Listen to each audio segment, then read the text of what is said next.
We're back to the Neil Haley Show. And when you think about specifically enough, medium, psychic, what else?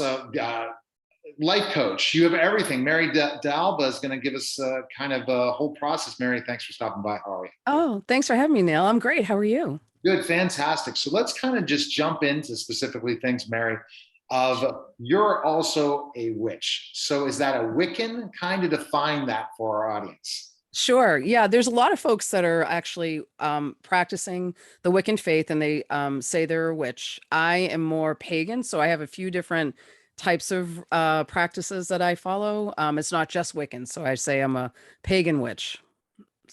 Yeah. Have you gone to any types of things? Do you belong to a religion part of it? So explain. Right. Yeah, a church. Yeah. Yeah, so actually I'm involved with a coven. So for Wiccans and witches, if you're in a group, you're called a coven. And usually, they say the old traditional way was 13 people in the coven made the coven. I'm in one that's larger than that. But, we have weekly rituals and classes. And so we sit down and we kind of collaborate together in our community to create magic. And, it's like, prayer in the Christian faith is spells for witches. It's pretty much just, the same thing, just we do it a little bit differently. And they both work in certain ways, but it's based on what? And explain what leads to that answer that you do it. Yeah.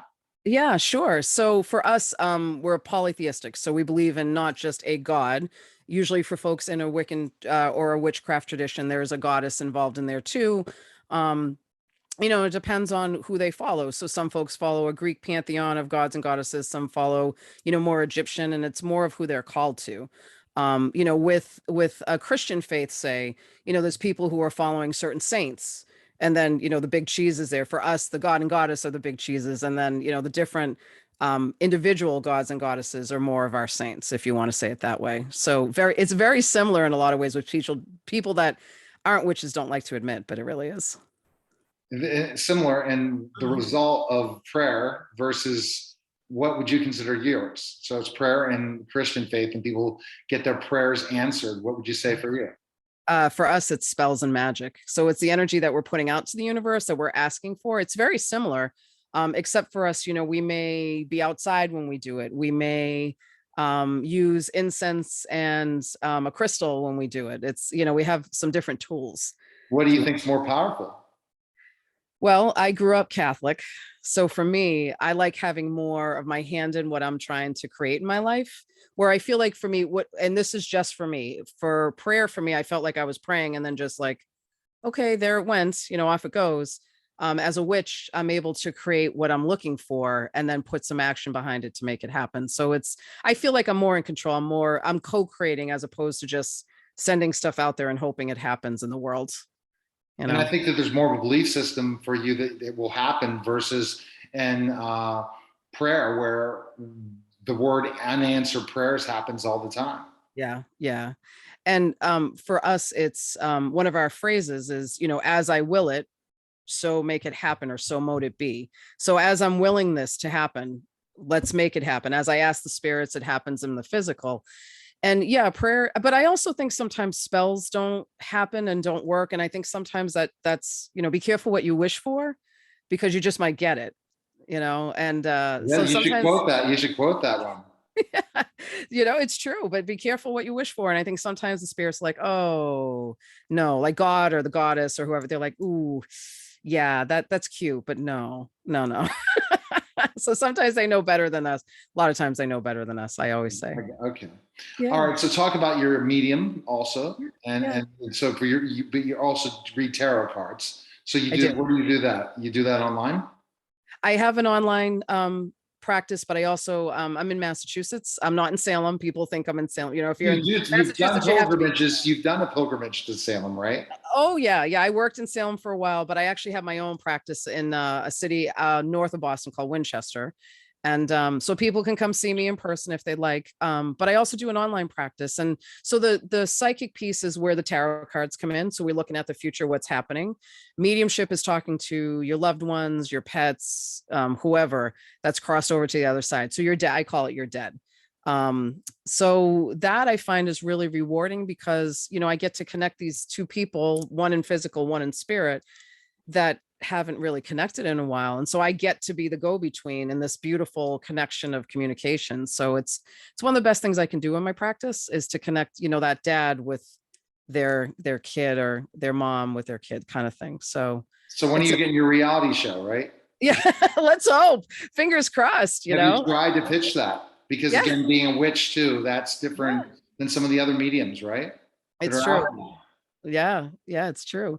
And I had about what I also think makes me different is I had a background in the corporate world. I was a corporate trainer, I was a manager, director, I was in call centers and customer service. And I just finally said I need to do this because I felt drawn to it.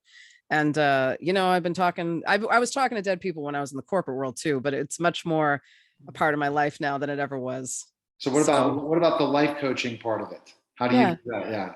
Well, what makes me different is because I use those tools that I have, the astrology tools, the psychic tools, and say to someone, okay, you're telling me, you're not happy with your job, but my role is to dig underneath all that and see what's really kind of getting in the way of, I don't like my job. Is it really you don't like your job, or is it your boss and your boss reminds you of someone? And if they weren't that way, then maybe you could perform differently. Like, so we really get underneath it if it's really, I don't like my job. Well, what does that mean? Or I don't like my spouse. What does that mean exactly? Like, because it's different for everybody.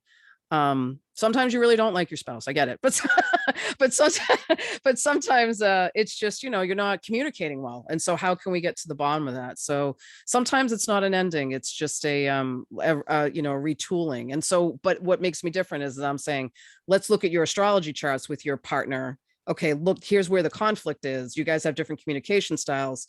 Your Mercury's in this, their Mercury's in that. What can we do to make it, so you can Why is understand? astrology always so on tap of what people do? Yeah. How they are. Well, what's so funny is because people will say to me like, "Oh, that's junk," and I'm like, "Yeah, you know what though? I'll tell you like a really fast story. When I was on the dating scene years ago, when online dating first started about 15, 17 years ago, I used to meet people online and I'd say, "Oh, give me all your birth information. Let me see." And then what I could see in it was all their stuff. So I'd be like, "Oh, so your dad stole money from you?" And they were like, "Okay, you're a weirdo, and I don't know if I want to date you." So I was like, all right, next, but yeah, it's a science. It is a science. The planets are in certain places. They have certain meanings. And it's like a math equation, A plus B equals C. That's what's happening. So if you study it, you can know a lot about a person just by their birth date and their birth time. So why is that so different, the birth date and birth time, by certain people that do this? Mhm. Certain people break it down one way, while others break it Right. down another way. So you get mixed interpretations. You What do you do. reckon? So who's right? Well, it depends on the system they're using. So there's a few different types of astrologies. There's Vedic astrology, which is more of the Hindu practice, and they use a different calendar than what a Western astrologer like I would use. So that's why it's a little bit different. So depending on where you are in the world, what system you're using, that's where you get the mixed responses. I also think sometimes people just don't study the way they should, and they come out with something that you're like, huh, all right, that's new. But I think, for most Western astrologers, a lot of us are on the same page. But again, it also depends on who you studied with, how you studied, if you studied, that kind of Exactly. thing. So All right. yeah. So where can people check you out? Where's the best place? Oh, so they can find me on my website, marydalba.com, and it's marydalba.com. All right. It was awesome talking with you. A lot of Thanks. answers. Pilgrimage. People need to make a pilgrimage to see you and that knowledge base. And it's interesting what witches look at when it comes to manifestation, to maybe the secret and stuff like that. You add different potions, things like that.